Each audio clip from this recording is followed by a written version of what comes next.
Welcome to Essex Heritage's new conversation series called Redefining Heritage. And I really want to thank you all for attending on this very gloomy afternoon. First, I would like to take the opportunity to thank our sponsor, Diolis Brothers Construction Company of Lynn.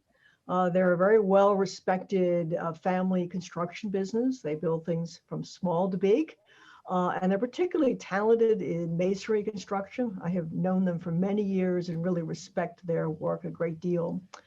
And it's really because of their generosity and our other sponsors that we're able to make this series of talks accessible to everyone with no fee attached. So we're very pleased to do this, and really, again, want to thank the Diolis Brothers Construction Company for their generosity. This is the first of 3 discussions about looking at the heritage assets of this region with fresh eyes. What we're considering is how can we make our heritage more accessible and relevant to all of our residents. And I'm very pleased to say that our 2 speakers today have done a particularly good job at this in the places where they work. At Essex Heritage, I think you all know, we work collaboratively with hundreds of heritage sites and organizations in the 500 square mile region north of Boston, which comprises Essex County. Now, a lot of our work centers on the long-term sustainability of these resources and the history. And part of this is really working to try to make these sites and resources and stories more accessible and relevant to everyone, not just to people who already love history like us, but to young people and people with diverse backgrounds and newcomers and urban dwellers and more. And this is just so important now and also in the future. If we want these places to be around in the future, everyone needs to feel that they're important, that they relate to them, that they're significant to them, their history and their lives. So tonight's talks center on access to nature and shaping our environment. And our speakers will focus on the importance of community involvement in creating and caring for natural resources and green spaces. By giving people a larger stake in our outdoor spaces, our speakers tonight will show how they have been able to engage and achieve much more engagement from volunteers and residents in their regions. So I want to mention before I turn it over to our speakers that we have 2 more talks coming up this fall. The next talk will be on Tuesday, November 17th. And we'll talk about the struggle for labor equity in Essex County, the history of labor movements in this county, but also how these compare to what is going on around us in the country today. And then on Tuesday, December 8th, we will be looking at the creative economy and how we value the arts and culture in our communities and how important it is for our sustainability here. So today, this talk is being recorded. There also, you will see at the bottom, there will be live captions in case you have difficulty hearing some of the discussion. And we will be posting this whole session online soon after this evening. So following the presentation portion of this talk, we will have questions and answers from our audience. And please try to submit your questions through the chat feature on Zoom. And we will do our best to answer as many questions as we can before the end of the talk. The talk will be roughly about an hour and 15 minutes maximum. So our 2 speakers tonight are Leslie Melendez, who is Deputy Director of Groundwork Lawrence, and she will discuss the transformation of the Ferrous Site in Lawrence into a community park along the Spicket River Greenway. And then we will hear from Rachel Schneider, who is Outreach Manager of the Ipswich River Watershed Association, and she will discuss some of their projects, including the Greenscapes Water for People campaign. So I'll start with Leslie and give a little bit of background on her. Leslie returned to Groundworks Lawrence as the Community Engagement Director in the fall of 2014, and she has served as the organization's Deputy Director since 2016. Now, Leslie previously worked for Groundwork Lawrence from 2004 to 2007, managing outreach and projects and events. And then she worked for Comcast and partnered with Groundwork Lawrence to lead Earth Day and Comcast Cares Days for 5 years. Leslie is a lifelong resident of the city of Lawrence, and she's always been very passionate about serving the community. She has served on numerous volunteer boards and on the city's planning board as a voting member and later as chair, and is currently board member of Open Door Pantry in Lowell. In 2016, Leslie completed a certificate program with the Institute for Nonprofit Practice at Tufts University. And Leslie brings her love of writing and community and civic engagement and her passion for trees and open space to Groundwork Lawrence. And so with that, Leslie, I turn this over to you. Thank you, Annie. It's great to be here, everyone. Thank you for having me. I will now share my screen so I can start my presentation.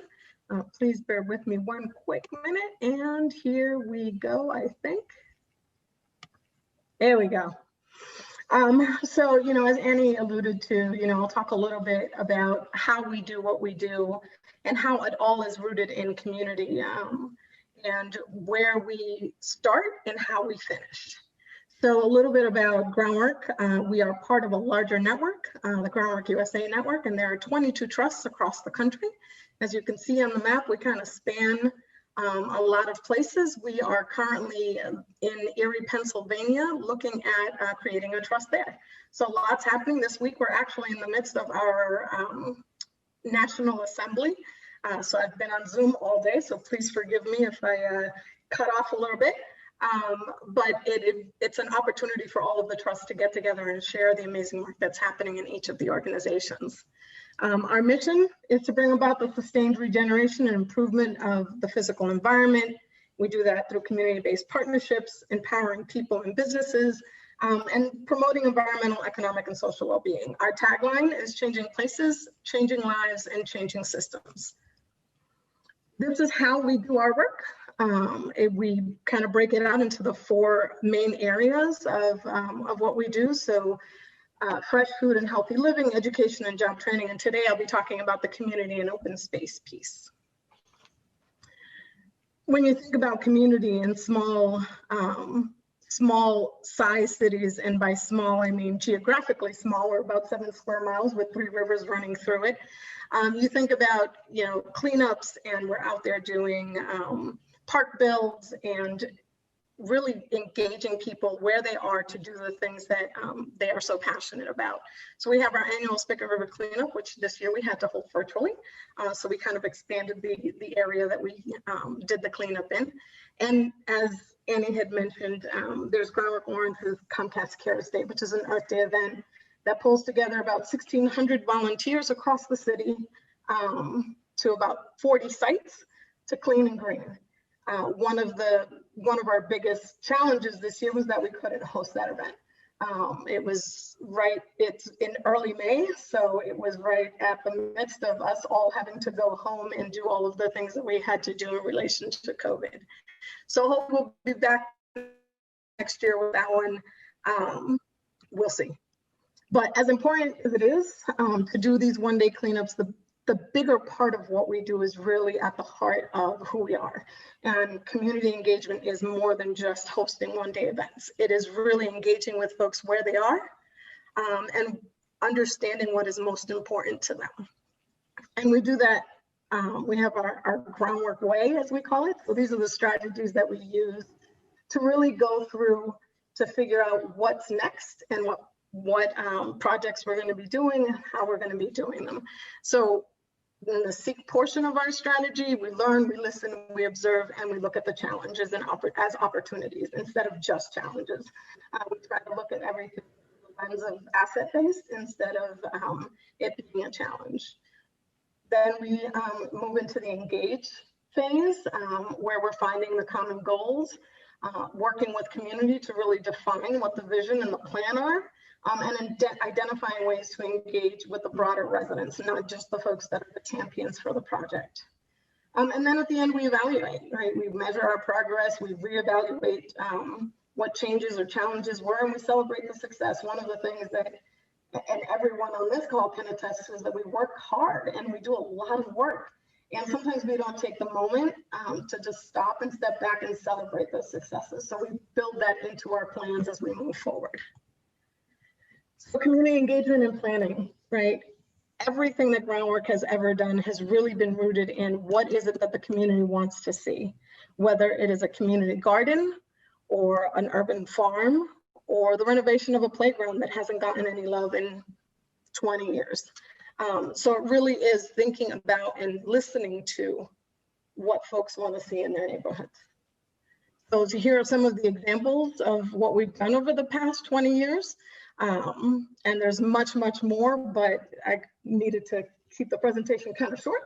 And the one that I'll focus on as we move forward will be the Ferrous Design and Build.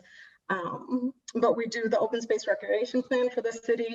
In the past couple of years, we've done really taken the community engagement model to a different level in terms of working with residents to design the spaces that are in their neighborhoods. Working on the South Common Master Plan, we have 2 commons in the city of Lawrence. The North Common is the Campagnon Common, which is 17 acres, and then the South Common is 11 acres of green space that is unheard of in a city that is 7 square miles with roughly about 100,000 people in it. According to the census, it's 80. We that work in the community know that it's probably closer to 100. The Greening the Gateway Cities program that we partner with the DCR on, we're doing here in Lawrence and in Haverhill. So it's planting trees. In Lawrence, by the time the project is over, we'll have planted over 2,500 trees in various neighborhoods within the city to battle urban heat island effect. We work on the Methuen Rail Trail and the Lawrence Rail Trail. We've been part of the EPA's Making a Visible Difference campaign. We are currently working on the Merrimack Riverwalk Trail, and we're part of the North Canal Coalition. Again, some of the examples of some of the things that we do, all of which have community engagement and community involvement. Why and how we do these things, right? People come to us and say, well, how do we get the park in our neighborhood on the radar? How do we get money invested into this space? And it really is finding those champions that will bring that to the municipality, right? To the city mayor, to the town manager, and really championing the ability to get that space on the radar. So for the Ferrous Design and Build, we held community meetings. We had on-the-ground community conversations and a really robust social media campaign. And we use that model through the different projects that we've done so that we are able to have a consistent brand, but also be able to have consistency throughout the projects and be able to really give folks the voice that they don't normally get in this process. We all know that in communities that are marginalized and have been disenfranchised, their voice isn't always heard. Decisions are made at the high level, and they're not always, community members aren't always heard. And we flip that around and make sure that it's coming from the bottom up, from the grass, through the grassroots network. So in thinking about open spaces in a city that, again, is very challenged, we really focus on making sure that folks understand what an open space is, folks understand what it means to maintain these open spaces, how a city that is so financially not where it would like to be can pay for some of these things, and how we as residents really need to engage in not just the visioning and the designing and the planning, but also in the stewardship side of it as well. So in Lawrence, we have 44 parks and schoolyards across the city, some as small as 500 square feet. Our largest is our 17-acre park on the north side of the city. We've done over 270 acres of open space, there is over 270 acres of open space in the city. By contrast, Boston has 9.3 acres per every 1,000. We have 3.7 acres per every 1,000. Big difference. And the majority of the open spaces in the city are owned and maintained by the city, with a few parks that are owned and managed by Mass DCR. Overall, in the 20 years of doing this work, we've done over $23 million in improvements, 24 parks, 11 community gardens, 13 schoolyard gardens, and 6 miles of trails. Why is it so important, especially now in the time of COVID? The public health benefits alone should be the only reason it's important, but it's not. It's also, the economic benefits. A safe and attractive open space increases property values. It makes the area more attractive for businesses and investment. The social benefits of having parks and playgrounds can help build community. Neighbors get to know each other. Children have safe places to play.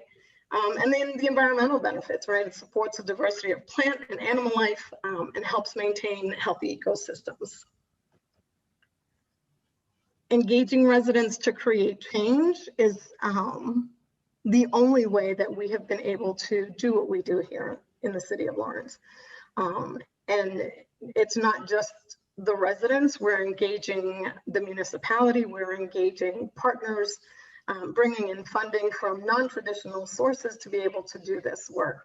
But at the key to all of that, at the core of all of that, is engaging with the residents, because if the residents aren't bought into the vision from the beginning, they're not going to be bought into the stewardship once the space is created. So the Ferrous Site has been something that Groundwork Lawrence has been looking at, or had been looking at, pretty much since its inception 20 years ago. It was supposed to be the first park of the Spicket River Greenway, and it was actually the last park that we were able to build.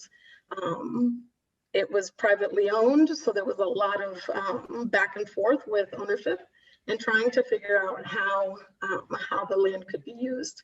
The city at one point had wanted to make it a site for a professional football team, or a semi-professional football team, or a semi-professional soccer team.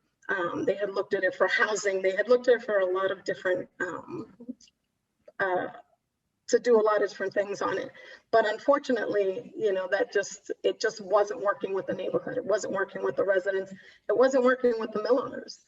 They weren't happy with what the city was or had wanted to put there. So years go by, and I won't go into the story too much because I'm going to show you a video that goes directly into our story. But it really was around that resident engagement and that engagement with property owners that really got us to where we needed to be with Ferrous. So I am going to show you now our video. And hopefully this works, yes. It's amazing how I can walk out of my office, really busy and stressed, and then when you get there, it just becomes quiet. Things really slow down, and you start to experience a deeper sense of place. It is not a manicured park.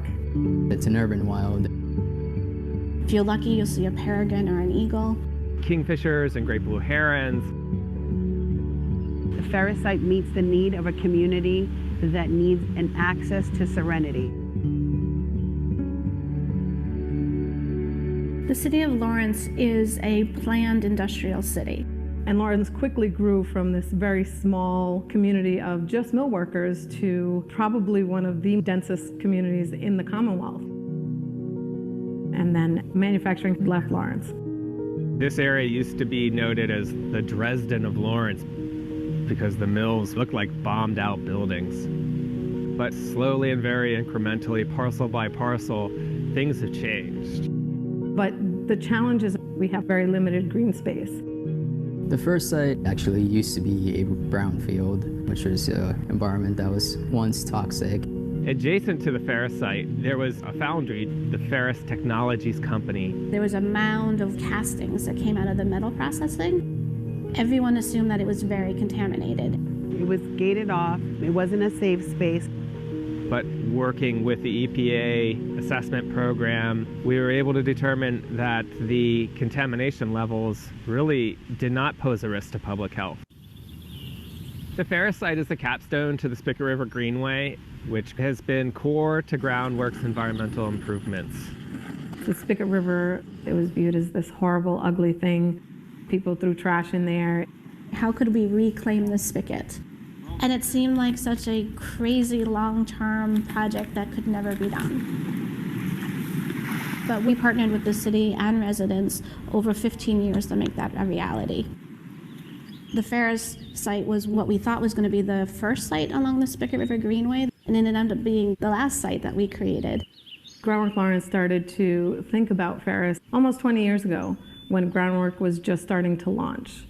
We had to bring state government, local government, the nonprofit sector, the private sector together. Kind of bringing it all together to really think about what the site could be and what we wanted it to be. We came close to getting access to it and lost that access. We didn't forget about it. We kept working behind the scenes. Residents may move, government may change, but with a mandate from the community to say this is a very special spot. I think one of Groundwork's strengths is that we can have that long-term vision and not give up. I'm here today to celebrate what you've done in and for Lawrence on the Spicket Greenway. When Governor Deval Patrick came, it was an unbelievable day for me to know that after all these years we're going to make this a reality. That's why I'm proud to announce today a further $2.75 million investment in the Ferrous Site to help the city. It was like, wow, we're finally going to do this. It's finally going to happen. We had multiple meetings, and we brought different design concepts.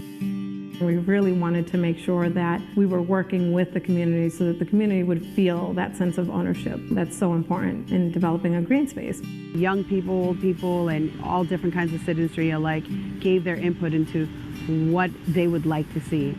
It was fun to draw out what we thought it could look like. I'm the first to say that I'm a soccer mom, and I'll be a soccer mom until I die. Anytime that there's a party, I'm like, I want a soccer field. But those meetings swayed my ideal of what a green space can really be. Residents reiterated that an urban wild was really what the community was looking for. Once we finished the design, the permitting, the community outreach, we had to build this park, and we had to build it in 6 months in order to meet the funders' timeline. So we worked with local businesses and with the schools in the city of Lawrence and with other community residents to really have service days out there. Everyone had a blast. They wanted to do more. The Groundwork Lawrence Green Team worked really hard to help. The Green Team is a youth empowerment program, youth employment program. They work alongside staff to do everything from designing spaces to going to public meetings to participating in plantings and construction. They were a big part of finishing off Ferrous. People are amazed by the amount of work that Groundwork Lawrence does and other youth crew does. One of the last things we did was transfer the land to the city. We went to city council because they needed to accept the property. And, you know, Lawrence is still a struggling city with a limited budget. It was a little nerve-wracking for a little while because they kept asking the same questions around stewardship and safety, and we thought that we were answering them. I came in as a youth alumni. I would have loved to see the city of Lawrence take pride and take into ownership for this place. We finally got it to the point where they were understanding our commitment to being partners around stewardship. So the city finally said, okay, we'll take the park. Open spaces are not the only part of building a healthy Lawrence. Go! Groundwork now runs a Greenway 5K every year. And it ends at the Ferrous Site. You see all these AAA destinations and let's go here and let's go there. I say let's go to your backyard. For a lot of people that don't have green spaces in their homes, this is their backyard. This is their green space. The Ferrous Site, as well as the Spicket River Greenway overall, really shows what power the community has when they dare to dream, ask for what they want, and we have the right partnerships to make that happen. Mindfulness is a big part of wellness, and the Ferrous Site is a place where you can exercise that mindfulness, and the city of Lawrence deserves it. Every time we cut a ribbon on a project, it's like, that was a horrible space when I was growing up. And now it's this beautiful place, and I had a small part in helping make that beautiful space. For me, it has been transformational. It's my legacy, not just for me, not just for my daughter, but for all those to come.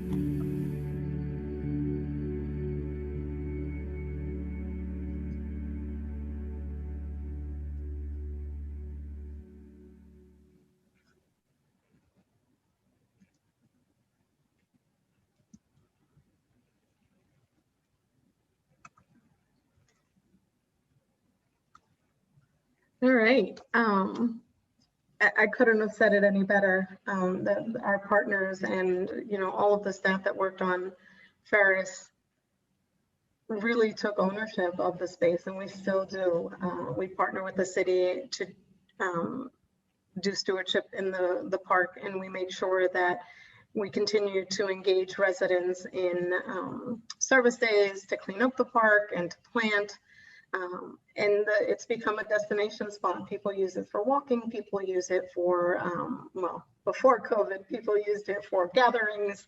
I would take my team out there to use it for staff meetings. Ferrous really embodies that full breadth of community engagement in terms of how we do the work that we do here at Groundwork Lawrence, and why it's so important to engage folks from the beginning of our project to really look at what it is that the residents are looking for, right? And to set reasonable expectations, because we all know that budget is key to building these beautiful spaces and maintaining these beautiful spaces. So really being honest and transparent in those conversations with community, to bring community along on the journey, so that at the end, it is a legacy for them as well as it was for me. So that I'll close out there, and I'll turn it back to Annie.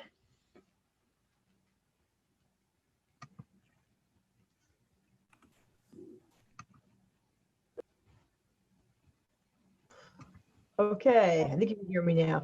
Well, thank you, Leslie. That was really inspiring. I know it's been a long time, because I think you, Groundwork Lawrence, got a very early grant from Essex Heritage, and it was years and years ago. So, Yes, ma'am. It's a really wonderful spot. So, congratulations. Thank you. And quite an accomplishment. Now I'd like to switch to Rachel Schneider. And Rachel is a longtime lover of the Ipswich River, and has spent many happy hours, she says, paddling up and down the river from our hometown in Middleton. She's outreach manager of the Ipswich River Watershed Association. And she really brings with her a very fresh perspective, because her background is in the arts. She has a BFA in illustration from the Maryland Institute College of Art. And she brings her talents for storytelling and visual communication to the organization. And in addition to helping people of all ages learn about and enjoy nature, Rachel is a writer and an illustrator and a graphic novelist. So thank you, Rachel. And let me turn it over to you now. Great, wonderful. Thank you, Annie. So happy to present to you all. And it's so nice to hear about everything Leslie's done for Lawrence and Haverhill, because I actually live in Haverhill. So I'm definitely benefiting from everything they're doing, which is really nice. And it's all about supporting each other and making all this wonderful work happen. So I'm going to pull up my screen. And after that uplifting video, I'm going to be a little bit of a downer, but to help you guys out, I'll tell you there is a running joke that whenever I talk about drought, it rains. So of course it's raining today. Every single time. So we're gonna play. How do I hide this? There we go. Oh, I'm just gonna hide this away. How do I hide it? Oh, there we go.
So not a super uplifting video, but unfortunately drought is becoming a reality for our river. And I lead with this to show where we started approaching engaging people into having more ownership over their green spaces, whether that's in their own backyard, in their community, or the river itself. And one thing that's wonderful about rivers in Massachusetts is that no one owns them. They belong to everyone. You might see stories about property contention in states like Colorado, where people are paddling along and suddenly there's a barbed wire across the river. You're not going to see that happen in Massachusetts because the water belongs to all of us. Even though you'll often see, town lines are right on the river's often the town line. It doesn't really belong to anyone. It's for all of us, which is a great place to start when you're trying to get people to think about their green spaces, because right off the bat, we can say, well, this belongs to you, it belongs to us, it belongs to everyone. And of course, rivers are more than just these beautiful places. They do a lot for us. The Ipswich River provides the drinking water for 350,000 people and businesses. And it's not a very large river. If you were to go onto Google Earth and zoom out, you can see the Merrimack River. You can't really see the Ipswich River. Sometimes that's because there are roads traveling right along, but it's not a large river, but it is providing the water for a lot of people. So when we have droughts like this, that's a big cause for concern, not just because the river and its ecology is hurting, but because that's people's drinking water. So we really were looking at how can we engage people and what are the issues that we keep seeing the river hurting like this over and over. And of course, climate change is a factor in that, but the real factor is too much water is being withdrawn from the river. And most of that water is being withdrawn during the hottest part of the year. It's in summer. As you can see with this graph, and sorry, it's a little blurry, we're using a lot more water in the summer than we are in the winter. Even in 2016, which was the year of that historic drought, we saw a 25.6% increase in water use from winter to summer. So even though we had no rain, it was so dry, there were warnings everywhere, that water use was still happening. And that's primarily caused by unnecessary outdoor water use. And then there's also water being removed from the watershed. Some of the communities that rely on Ipswich River water for their drinking water do not exist within the watershed, meaning that that water is being transported out and it does not return. So if you have a town like Middleton, where I grew up, they're smack dab in the middle of the watershed. Everyone has a septic system. So at least if they are taking a long shower, that water is going down their drains into their septic system and it is returning to the groundwater. I would prefer they take shorter showers, but at least that water is going back a little bit. But communities like Salem, that water is going out and it's not coming back in.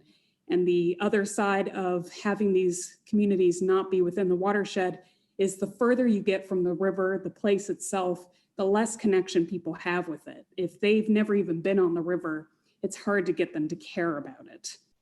And then, of course, water resources, like all of our natural resources, are at risk. We're seeing climate change, we're seeing increased development. With climate change, we're seeing more people coming to areas where it's not on fire, among other things. So if we do not decide as communities to protect these areas, we're going to lose them. And since I talk about lots of different communities, I'm not picking on anyone. I have been in both places. So these are older photos of me, probably like 10 years old or something like that. And I've grown up in Middleton. I knew where my water came from. I love paddling, I love the river, but I also lived in Salem and I loved Salem. I loved being there. I loved exploring the area. But I didn't really have an idea of where my water came from. I didn't realize that it came from the Ipswich River watershed still, that I was drinking the same water that I'd been drinking most of my life. And we see that a lot. I talk to people in Salem all the time, and if you ask them where their water comes from, they might know it comes from Wenham Lake, but very few of those people know the next step, that Wenham Lake is within the Ipswich River watershed, as is Putnamville Reservoir. And so their water really is Ipswich River water. So we're trying to build up those connections again. And the river is such a special place. One of the favorite things that I get to do is bringing adults and kids out on the river and educating them about all the wildlife and plants, and of course, taking them paddling. And I'm very proud to say that we offer our education programs for free, no charge. So we really don't want any barriers to everyone being able to enjoy the river. Of course, this year that's been tricky because people couldn't get to us to go out on the river, but we did make our boats available to our members as we always do, and saw a lot of people getting out on the river, which was great to see. And these interactions of kids getting to go out and explore these, sometimes they've never been on a river in their entire life. Since Leslie was here, I had to include this as a group that came to us from Lawrence last spring, and might be one of my favorite groups we've ever had visit. They were a riot. They were so much fun to have. Most of them had never been paddling. They'd never been on the Ipswich River. We could hear them the entire time they were going down the river from our office, and they were just a blast. And they came back and were crawling onto the dock and saying, "Oh, land, land." And I worried at first they didn't have fun, but then they hopped right back into the boats and got out again. So they were really a blast. And we love making those memories and giving people those experiences. But unfortunately, as drought continues, those opportunities disappear. Already we're having people contact us saying, I wanted to go out paddling, but there's really not that much water. So we worry that rather than those great memories, this is what kids are going to have in the future. This is from 2016, and it was, I believe, a section on Martin's Brook, which is one of our tributaries that had gone completely dry. Now this year there is still water on Martin's Brook, but it's puddled. So if you were to look from above, and we actually do have some drone footage, you'll see basically just puddles, stretches where there are waters broken up by just dry areas. And that's really damaging to the ecology, of course, but you're certainly not going to have any fun paddling that. And that damage lasts a long time. So this is a picture that was made from one of our education programs. I just think it's really cute. And so we are trying to make communities stewards of their environments. And I like to say our environment, not the environment. Not a fan of saying the environment because of course it is our environment. We live in it. It's our air that we breathe. It's our water that we drink. So it is very much ours, and we need to take ownership of it. And even when you're in the middle of Boston in Quincy Market, you're still in the environment. It's a very different environment than being out on the river, but we can bring all those beautiful things from the rivers and parks that we love into our cities. So we're trying to encourage resident-led restoration. So these photos are of Mira, who's awesome. I love her. She's really such an amazing kid and has been a member of ours and a member of the Middleton Stream Team. And this is her Eagle Scout project. She planted a bunch of buffer gardens at several landings in Middleton with guidance from us. So through the Greenscapes Coalition, which is the Ipswich River Watershed Association, Salem Sound Coast Watch, the I'm gonna forget how to say this, the Merrimack Valley Planning Council. Did I get that right, Jen? And 8 Towns in the Great Marsh, the coalition together, we lead education programs, we do presentations, we help towns with their stormwater permitting. And of course, we have the Greenscapes Guide. And this is a really great tool. It's for free. If your town is Greenscapes Town, you can just go grab one from Town Hall, but it's also available online for free. And we have it at our headquarters, but it's got everything in there from plant suggestions to explaining how to compost properly. And it's a really great tool for thinking about how you can use your outdoor space to create natural spaces. So we're battling a long-held American ideal of the lawn. We don't love lawns. We refer to them as ecological dead zones, and that's really what they are. They're not doing a lot to help our water. In fact, they're very damaging for water because they use a lot. 80% about of the water used to irrigate lawns just evaporates. So it's not even going to the grass, and it's certainly not returning to the groundwater. They don't really provide any food for any wildlife. They're not helping pollinators. And often the treatments that go on lawns are damaging to water quality. So speaking of us not liking grass, we started up our Greenscapes Water for People campaign, and I'll just let this video explain that a little bit more. Oh, no, what are we doing? There we go. We need water for the people in our community. We need water for fire suppression. We need water for our farms. Water is for nature. Water for food. Water for kids. Water for farms. We need water for so many things, but not grass. Water for people. Water for people. Water is for people, not grass. Not grass. Not grass. Water for people, not grass. Join the Water for People campaign. Take the pledge and spread the word. Visit greenscapes.org/waterforpeople.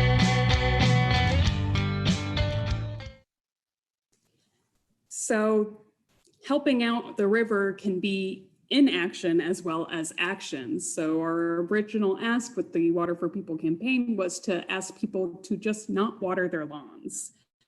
And not a huge ask, but we are fighting against the conception that you have to water to have a green lawn. But what we tried to do, as all things with community engagement, is putting people first and reminding them that there's so many other things that we need water for, that we would like to have water for, whether that's being able to go out and enjoy nature or to grow food. Go-to here is at a farmer's market. So of course we're thinking about local businesses and they need to have reliable water as well. And Go-to was one of our many interns that we had this year. We were very happy from Tufts, and she was just a blast to have around. But I wish she could have been like physically with us more often, but we did get to take her out in the river. So that was great. How do I get to the next one? Oh no. So to battle that other side of it, of people's perception that you need to have an irrigation system or fertilizer or some sort of elaborate lawn care strategy to have a nice looking lawn, we wanted to show that actually there are people with these beautiful spaces outside that aren't doing that. And someone I've held up for a long time is Bob Lemoyne. He's a Middleton Stream Team member, fantastic guy, gorgeous lawn. And through him, we can really see that what we think we need to do on our properties is not necessarily what we have to do and not really maybe what we should do. My name is Bob Lemoyne. I'm a resident of Middleton, also a member of the Middleton Stream Team, a member of Ipswich River Watershed Association, and I'm standing on my lawn that has been there for 43 years. It's never been watered by hand or except by rain. I have a fairly large family, and there's a number of grandchildren and great-men that come to visit. And we have wiffle ball games, football, badminton, croquet, when it's a really bumpy lawn, so it's not very good for croquet. Crabgrass does very well in dry weather. In fact, the drier the better. It brings it back, it grows long. It's continually green. By planting butterfly bush, that I brought back butterflies, and many flowers we try to have in the yard, will bring back hopefully a lot of pollinators. We like rhubarb, we planted rhubarb, and it comes up incredibly great. Natural weeds, but they're kind of ferny looking. The ferns are natural growth, and you can see I don't pull the weeds, and it makes me happy because my lawn is green.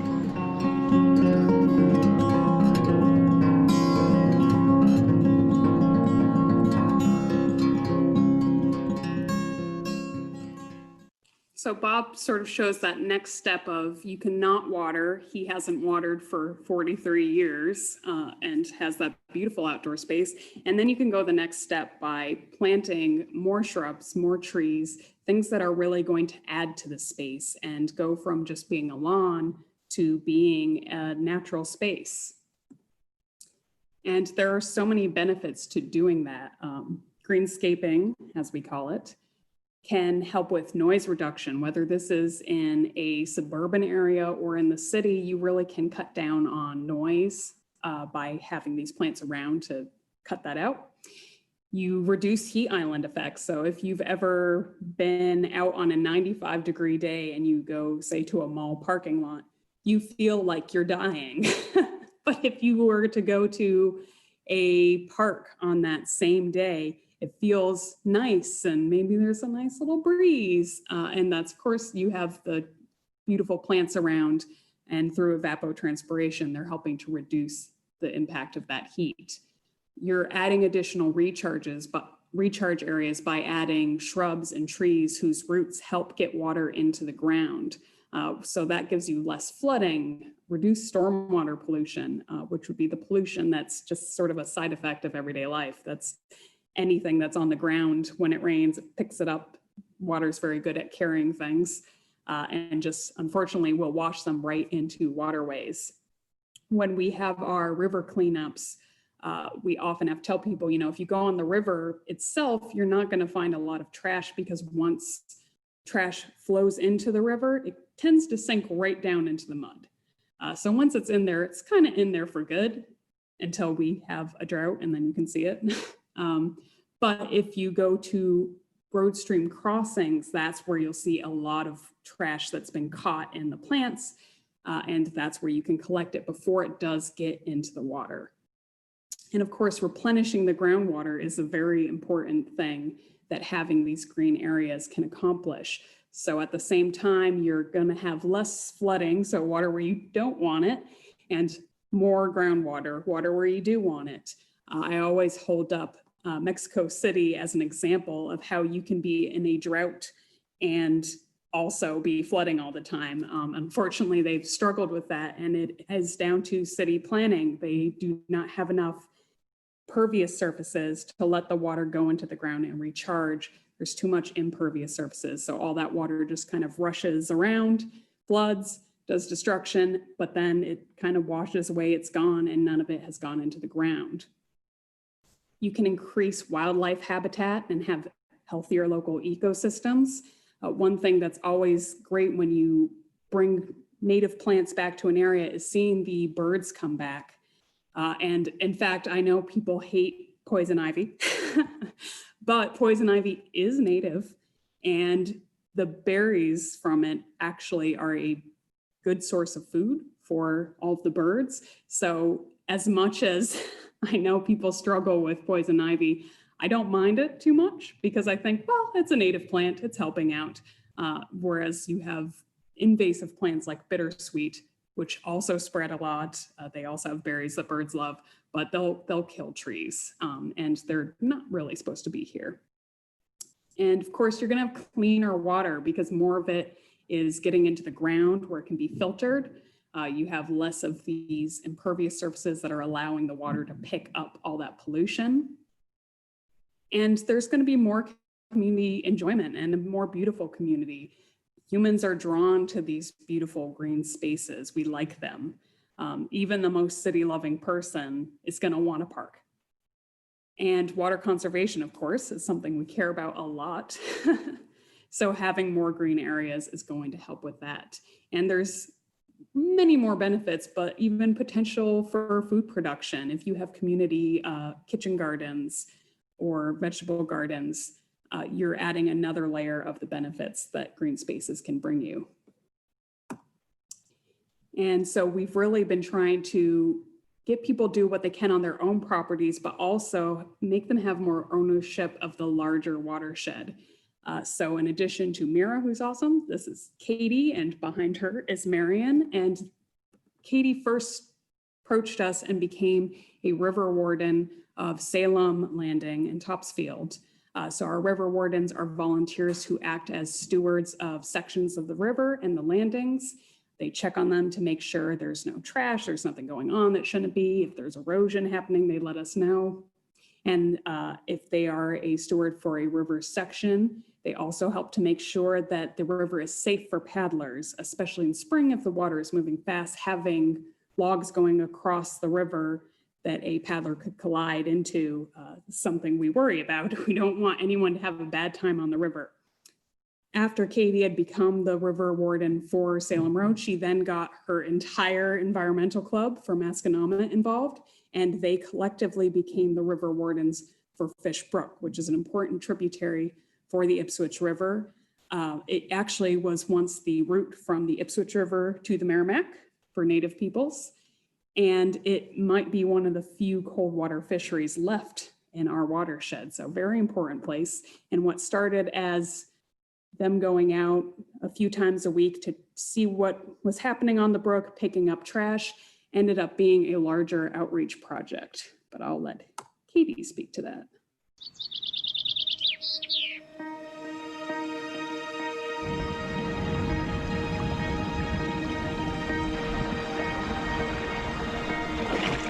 Our rivers are in danger.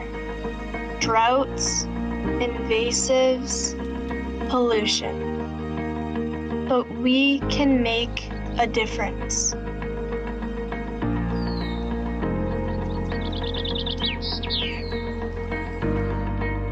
Protecting Fish Brook, a documentary.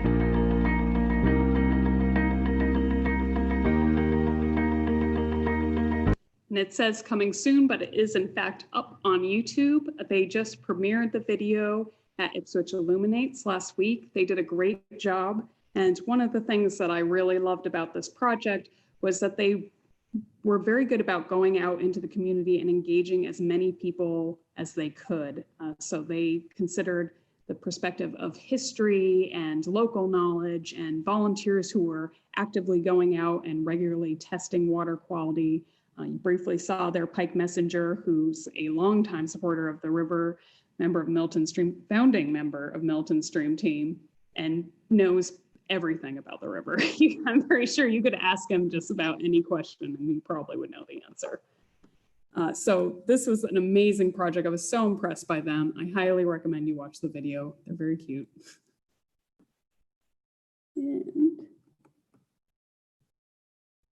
And getting people engaged like that and really excited, and more importantly, talking to other people in their community, because one of the reasons with us leading with people on the Greenscapes Water for People project is that no one wants to hear from an environmental organization about how they should do things on their property or what they should do in their city unless they're already with us on this.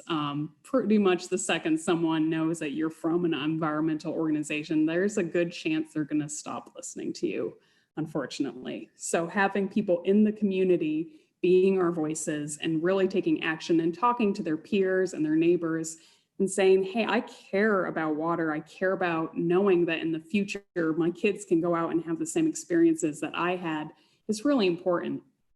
So part of that is the Greenscapes Water for People pledge. You get a little lawn sign, put it out. And I love driving around and seeing more of these popping up. It makes me smile, not just because I designed the sign. And it's been even more involvement and getting more and more people involved. Mark, who's in that top right photo, actually helped to analyze the data to create that graph I showed earlier in the presentation. And his daughter, Rosie, there was the voice of Francesca the pig in our Greenscapes Water for People video. And of course, not everyone in our watershed has the same access to the river or has the same sort of properties. So for areas where you don't have a 2-acre lot where you can just plant shrubs and trees and create a natural space, we're really looking at engaging communities and giving them the tools they need to create green spaces in all sorts of communities. So if you go onto our Greenscapes website, you can actually see this LID viewers. So you can see different low impact development projects that exist around the area. For example, at Winter Island in Salem, they built a rain garden to collect all the runoff from the parking area there. If you've ever been to Winter Island, parking area kind of just slopes directly into the water. So any pollution that was along that little access road and in that parking area was going directly into Salem Sound. So they built a rain garden there to help capture that and filter it to reduce pollution. And there's lots of different projects around that. If you know any low impact development sites in your area, please let us know. We love adding to this map. and really serving as a resource for if a town is looking to do something to help conserve water in their town or to help make their water cleaner, showing them some examples of projects that are right in their backyard that they can go check out and ask the people who are involved. And of course, working with towns to look at their regulations as well. We have 13 communities who are drawing water from the river, and each of them has different rules around that. There are towns that have very strict water regulations, and there are ones that have less strict regulations. So the tightly turned faucets and the drippy faucets and everything in between. So we're really working with communities to help them plan for water neutral growth so that they can still build up their communities, they can still change and grow with the times, but not have that impact the reliability of their water. And many more things going on, but I'm gonna wrap up with that. So thank you. How do I get out of here? Oh, okay. I'm back. Well, thank you very much. That's a lot of stuff, Rachel. I was really pleased to see Mira Plant there. We helped underwrite some of her work on our Scout project, and she's quite an amazing young woman. So that was good, but a lot of projects there. I think we have time for just a few questions. I know each of you referenced a little bit about the impact of COVID.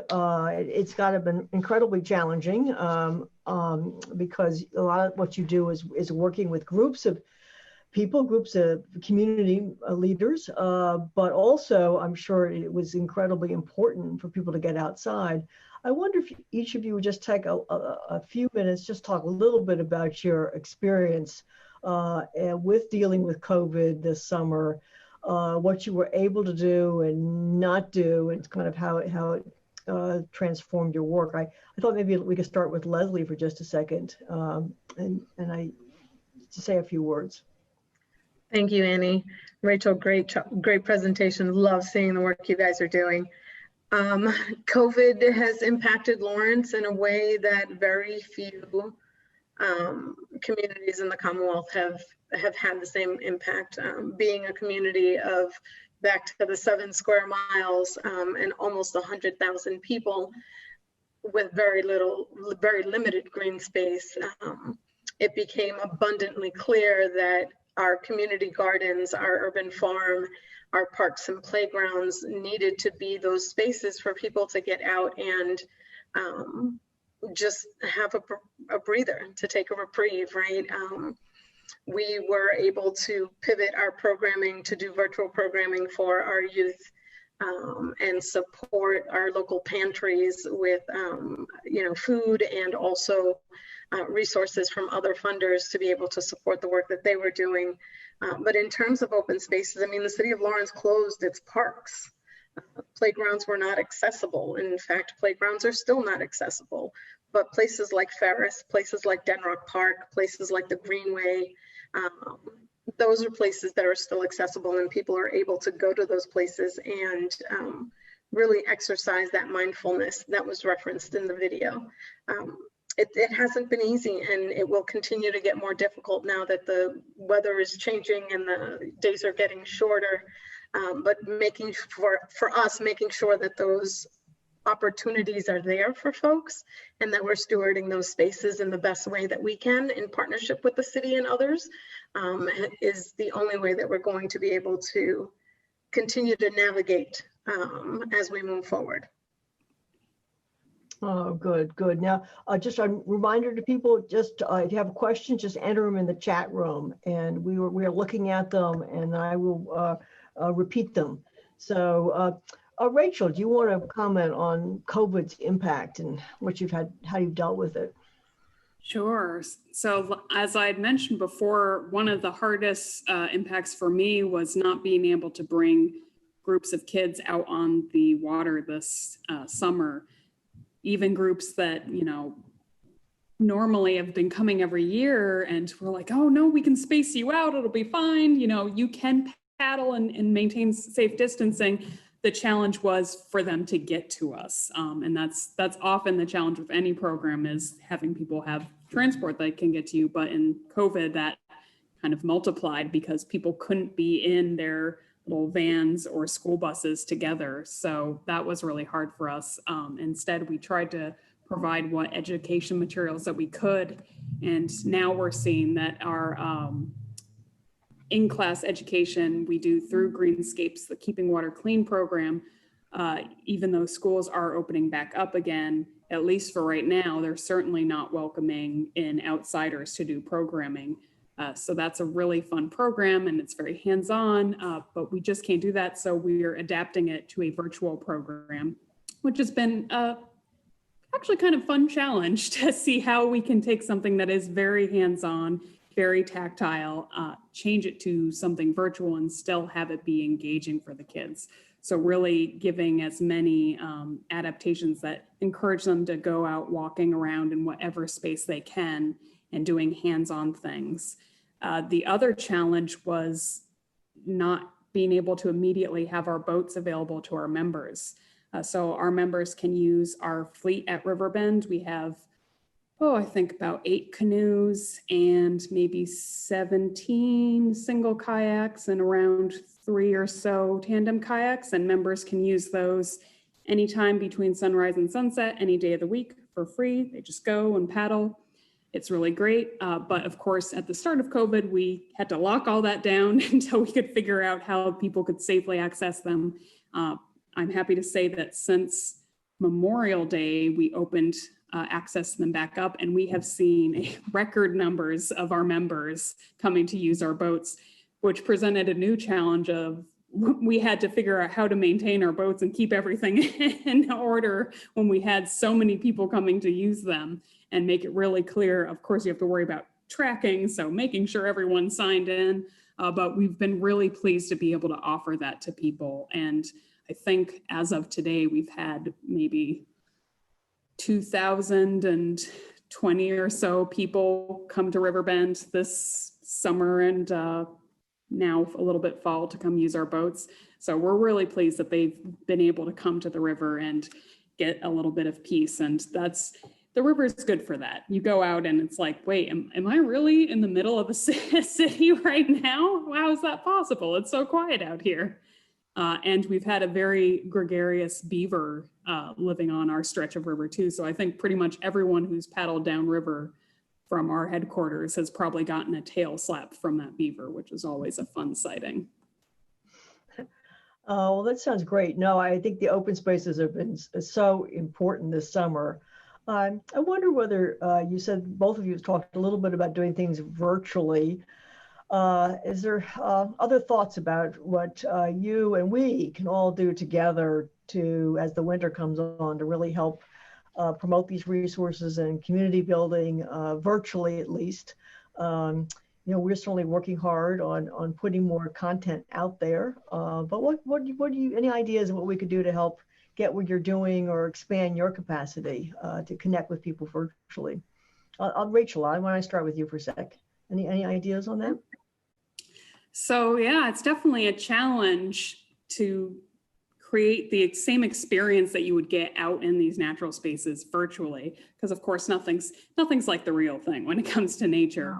But we've definitely played around. The video that I started with that showcased the drought actually came out of these virtual paddles that we were doing with our volunteer extraordinaire, Keith Attenborough, who is, whereas Pike knows everything about the river, Keith knows everything about paddling.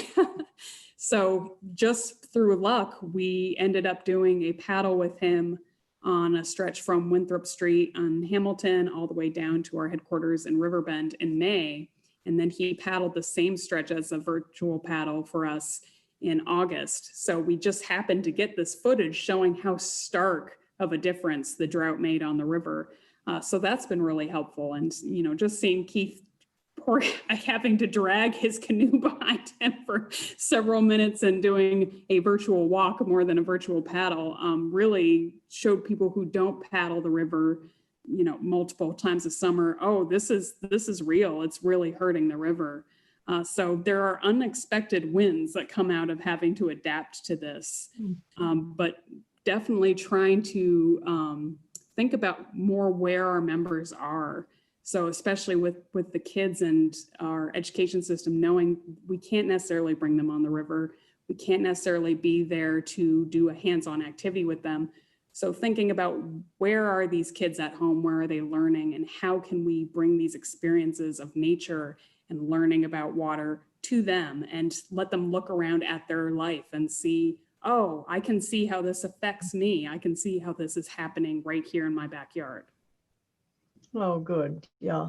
I mean, Leslie, what are your thoughts in terms of dealing with the virtual materials, and particularly now as winter's coming on? So we, very similar to what Rachel has said, we've been able to adapt a lot of our programming virtually. We have over 50 lessons on our website. The parents can do at home with their students, with their kids. Older siblings can do with their younger siblings, with everyday materials that they already have at home. We've also piloted some video lessons and are working with our team to do some virtual cooking classes. But I think in the realm of who we are as, you know, an environmental organization and our partners, it's really sharing each other's work, right? And sharing the resources that each of the organizations have been able to pull together and do. One of the things that, you know, is very, very important in all of this is to listen to what our, you know, in terms of membership. I mean, Groundwork doesn't have members, but we have a lot of followers, but listening to what people are saying and listening to what, you know, where the fatigue is and what they would like to see, and then meeting people where they're at, even if it is virtually, right? Being able to do a lesson with a group of students and have them relate it to their immediate environment, have them relate it to the park around the corner from their home and be able to do plant life, you know, a series on plant life and a series on identifying a tree by leaves or by bark. So it really is adapting to where people are today, knowing that there's Zoom fatigue, right? We all know that, we're there. But we're in this for the long haul, right? We are writing this playbook as we are living it. So it is really important to make sure that we're listening to our members, we're listening to the residents in our communities, but we're also listening to each other. And where can we support each other so that we're not recreating wheels, right? If we have 50 lessons on our website that, you know, Rachel can now go to our website and say, let me see if there's anything there that relates to the work that we're doing, and you don't have to recreate it, it's there. Right, and that's what we're doing, is really putting resources out for our partners, for the community to be able to use in this time of uncertainty. Well, make sure we have all those links, because we'd love to promote them. Very important work. Sherry, I think I heard you want to say something. Yes. Yeah, I have a question for you, Leslie. You mentioned in the video that you had to go before the city council and get them to take ownership of the Ferrous Site after you had created it. What was the purpose, or what were the restrictions that required you to go to them at the end of the process rather than bringing the city in at the beginning when you were forming it? So when we, at the beginning of the funding cycles and trying to figure out where the funding was going to come from, the state actually reached out to Groundwork Lawrence and said, we have this money that is for land conservation, is for, you know, rebuilding parks. We want to give it directly to you for you to be able to purchase the land, because it was still under private ownership. And the city is a struggling city, and they couldn't manage the process of manage the process of construction. They just didn't have those resources. So in partnership with the city, we agreed to take the money from the state directly into Groundwork and do the entire construction project and start to finish, build the whole thing, and then donate the land to the city of Lawrence. That was part of the stipulation of the funding, is that the land would then get donated to the city. When we went to city council, it was a bit challenging. You know, there was the language wasn't the same, but ultimately we got to the point where we were saying the same thing. It was just we were using different terms. We explained things in a way that was that tied back to each counselor's need to report back to their district, right? To report back to their constituents, and that this wasn't going to cash strap the city if they took ownership of the park. Obviously, if the city had not been on board from the beginning, it wouldn't have happened this way. Something else probably would have gone up on Ferrous, but making sure that that partnership with the municipality was there from the very beginning was key to making sure that at the end they did accept the park as a donation from the organization. Well, that was very successful. That's great. Just to ask again, anybody have any questions you want to put in the chat room? And if not, I think I will ask Rachel and then Leslie if they had any last points they want to cover, anything else that they didn't say that they wanted to add. Rachel, anything you wanted to add? I'll just say, if you'd like to take the Greenscapes Water for People pledge, you do not have to live in an Ipswich River community to do that. We want everyone to save water, not just people in our watershed. So by all means, get a lawn sign. I love seeing them, especially if you live in Haverhill, because I'd love to see them in my neighborhood. I think that would be really fun. Every time a new one pops up on my ride to work, I'm very excited. So you can absolutely take that pledge. The lawn signs are free. We don't charge for them because we just want everyone to be on board with saving water for all the things that matter. Well, good. Well, thank you. Leslie, any last points you want to make? I would just say that, you know, as individuals who are doing this work day to day, everyone on this call, everyone who will see this broadcast after we're done, you know, take the time to listen, take the time to really understand where people are and what they're doing, and take the time to really take into account where people are at in terms of community engagement. When you want to do a project, when you want to build a space, people don't always have to come to you. You know, we need to be more engaged in the community. We need to bring things to the community and be there with them present. So listening and really taking into account what people really want to see is going to be really important as we move forward in this work. Well, thank you very much, and really congratulations on the ways that you have been able to engage really large groups of people, even recently with COVID. So much to be congratulated for both of you. And please, you know, let us know what we can do also to help. We have other audiences and other people, and we are really happy to go out and broadcast and try to create other ways for people to both hear it and also participate.